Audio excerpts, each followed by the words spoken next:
True horror story. The House on the Cliff. Silent Hollow Town. My name is John Becker, and the story I am about to tell will, perhaps, make you rethink what we believe to be real, and what we consider impossible. It happened in the winter of 1992, in a small, remote town in Vermont called Silent Hollow. The name, Silent Hollow, somewhat says it all about that place. A silent, quiet valley, almost completely isolated from the outside world. I came to Silent Hollow to seek peace and escape from the noisy, bustling life of the city. I rented a small wooden house called Wisteria Cottage, located on the cliff, overlooking the town. The house, quite old and isolated, but has a beauty, wild, and strange charm. Around the house, there were only trees and cliffs. Not a single person, not a sound, except for the whistling wind and the falling snow. The winter of 1992 in Vermont was a harsh winter. Unprecedented snowstorms, continuously coming, buried everything in a sea of white snow. The town of Silent Hollow was completely isolated. Roads were blocked, electricity was out, communication was cut off. We, the people who stayed, were trapped in another world, a cold and lonely world. The first days at Wisteria Cottage, everything seemed normal. I lit the fireplace, read books, watched the snow fall, and enjoyed the rare quiet. But, as time went on, I felt there was something wrong in this house. The feeling, cold, came not only from the weather, but also from the house itself. At night, when the night fell, and the wind howled more violently, I began to hear strange sounds in the house. Footsteps, light, on the wooden floor, upstairs. Although I knew no one was there, the creaking of the door, opening and closing automatically, although there was no draft, and a whisper, softly, in my ear, as if someone was talking to me in the dark. At first, I thought it was just my imagination, caused by loneliness and by the gloomy winter air created, but the strange sounds, more and more, became more frequent and clearer, and I began to feel that there was an invisible presence in the house with me.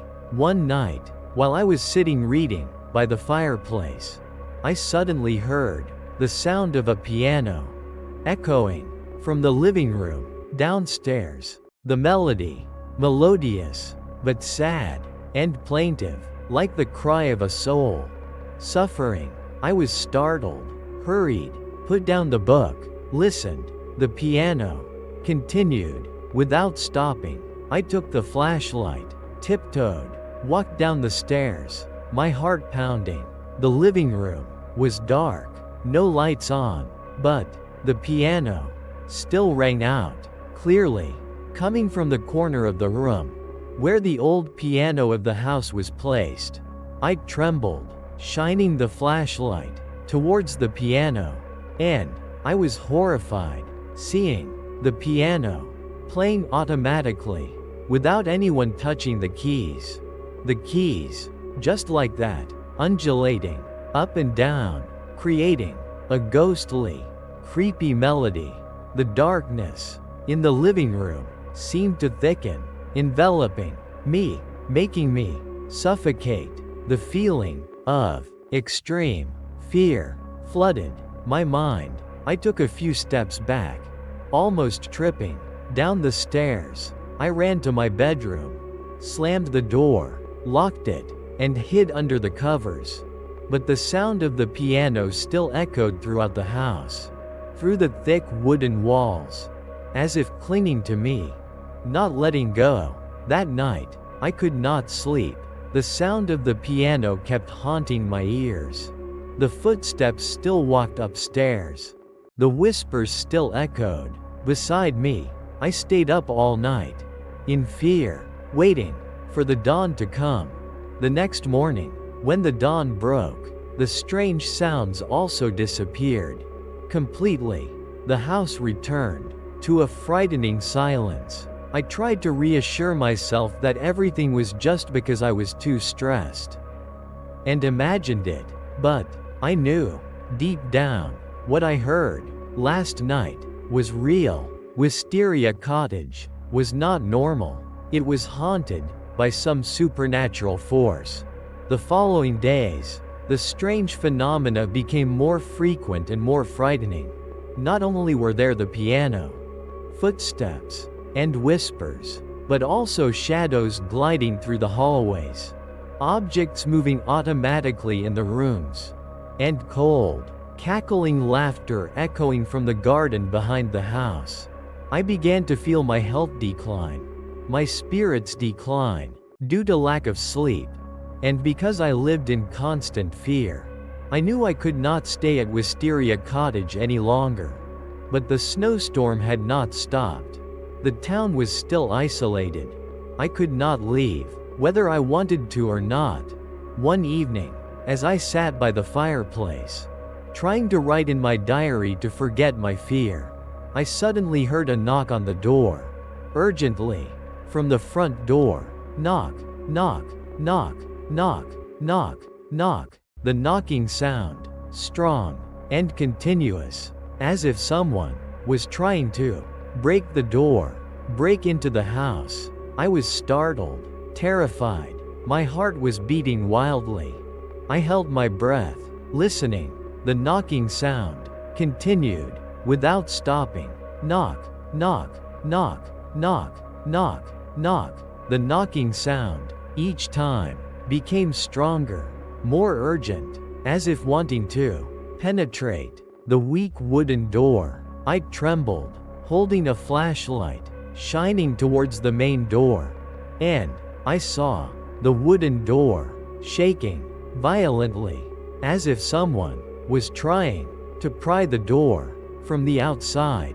I knew that couldn't be a normal person in a snowstorm, late at night, who would come here, knocking on my door, so roughly, like that, and the cold, creepy feeling that was enveloping the house told me that it wasn't a living person. It was something different, something evil, wanting to enter Wisteria Cottage. I panicked, ran upstairs, locked the bedroom door, and hid in the closet. I huddled in the dark, holding my breath, praying for this nightmare to pass quickly. The knocking continued, insistently, echoing from downstairs, like the call of hell, and I heard laughter, cold, cackling, mixed with the howling wind and the falling snow. I sat in the closet. I don't know how long, maybe hours, until the knocking stopped, the laughter stopped, and the house returned to its fearful silence. I slowly opened the closet door, stepped out, trembling, using the flashlight, down the stairs. The main door, still tightly closed, showed no signs of being forced. But the air inside the house was still cold and gloomy, to the point of being creepy. I knew I couldn't stay here another night, even though the snowstorm hadn't stopped. Even though the town was still isolated, I still had to leave Wisteria Cottage immediately. I hurried, packed my luggage, wrote a letter, left the key on the table, and walked out of the house. Into the dark and the heavy snow. I walked into the snowy night, not knowing where to go. I only knew I had to leave that haunted house as far as possible. I walked and walked into the dark and the falling snow until, exhausted, I collapsed on the side of the road. I don't know how long I had been unconscious. When I woke up, it was morning, and I found myself lying in a small hospital in the town of Silent Hollow.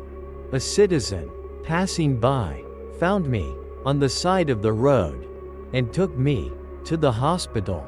I was saved, but what I experienced at Wisteria Cottage still haunts me to this day. I will never forget the strange sounds, the shadows, and the feeling of extreme fear in the Cliffside house in Silent Hollow. And I always wonder what awaits those who dare to enter Wisteria Cottage after me. And I always wonder what awaits those who dare to enter Wisteria Cottage after me. That question keeps nagging at me, urging me to find the answer. I know that returning to Silent Hollow is a risky, even insane, act, but I cannot live forever in this fear and obsession. I need to face my past, face my own fear, in order to truly be free. This time, returning to Silent Hollow, it was no longer the isolated, snowy winter. Spring had come. The town had a beautiful, peaceful, quiet look, but, in my heart, I still felt uneasy and worried. I knew that the peace on the outside was just a shell, hiding the dark secrets hidden deep inside Silent Hollow and Wisteria Cottage, which was still waiting for me. With all its horrors, I did not rent Wisteria Cottage, but chose a small motel in town to stay. I knew that I did not have the courage to return to that house alone. In the dark night, during the day, I went to Wisteria Cottage, searching for clues about the Wisteria family, and about the tragedies that had happened there. I entered the abandoned, dilapidated house with a heavy, anxious heart. The house still remained the same, desolate, cold, as the first time I came. Dust, thick, everywhere, cobwebs, covering the corners of the room. The musty smell rushed straight into the sense of smell, but this time, I no longer felt fear like before. Instead, was a feeling, sadness, pity, for the fates that had lived and died here. I began to explore every corner of the house, hoping to find something that could help me understand better the mystery of the Wisteria family. I found old, faded photos, handwritten, yellowed letters, children's toys thrown around on the floor, traces of a family that had been happy and warm here before tragedy struck. Among the old things, I found a small, locked wooden box. The box, carved with delicate patterns, resembled the music box whose melody I had heard the night before. Ghostly, my heart suddenly pounded. A premonition told me this box might contain the key to decipher the mystery of Wisteria Cottage. I tried to open the box, but it was locked. I searched everywhere in the house, but could not find the key anywhere. Finally, I decided to break the lock of the box. I used a small knife to pry hard into the lock, and the box swung open. Inside was an old, worn diary and a tiny, silver key. The diary belonged to Elizabeth Wisteria, the youngest daughter of the Wisteria family. I trembled, opened the diary, and began to read. The handwritten notes have faded over time, but are still legible. The diary pages tell of Elizabeth's life at Wisteria Cottage, of her family, friends, and her beautiful dreams of youth. But as time goes on, the notes become darker and more tragic.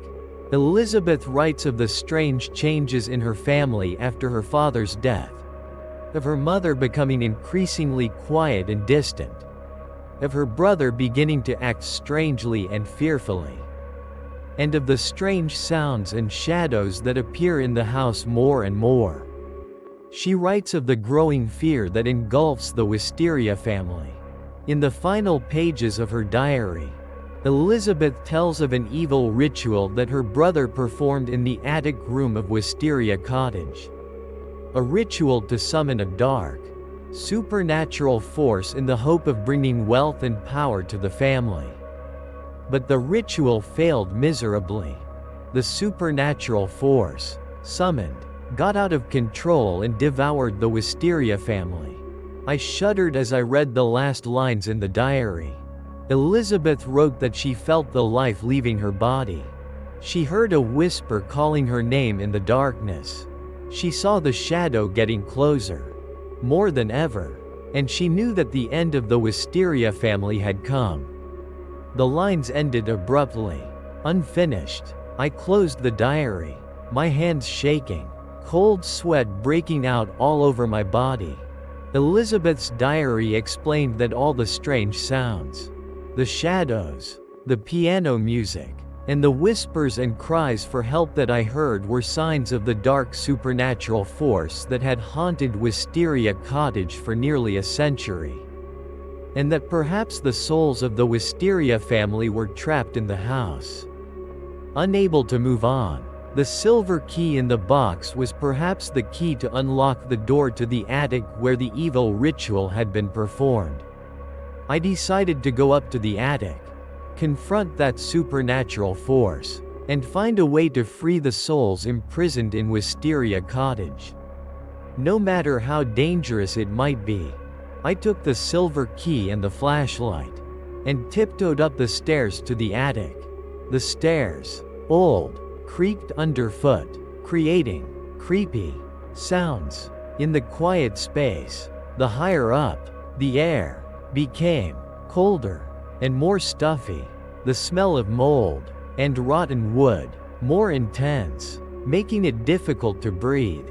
Finally, I stood in front of the wooden door leading to the attic. The door, old, closed, covered with dust. I inserted the silver key into the lock and turned it gently. A small click rang out. The door swung open. Darkness, thick, poured out from inside, as if swallowing all the light from my flashlight. I took a deep breath, gathered all my courage, and entered the attic. The room, large, dark, no windows, no light. Only an old oil lamp, hanging in the middle of the room, flickering, yellow light, shining everywhere, and, right in the middle of the room, on an old stone altar, I saw a music box, made of metal, exactly like the one that I had found in the living room. But this music box was no longer intact, like the other box. It had been broken, shattered into pieces, scattered all over the altar, and around the altar, on the floor, on the walls, I saw dried blood stains, dark, sticking everywhere. The stench, strong, rushed straight into my sense of smell, making me nauseous, terrible. I realized this was the place where the evil ritual was performed, where the Wisteria family had encountered a terrible tragedy, where the dark supernatural power resided and imprisoned the suffering souls.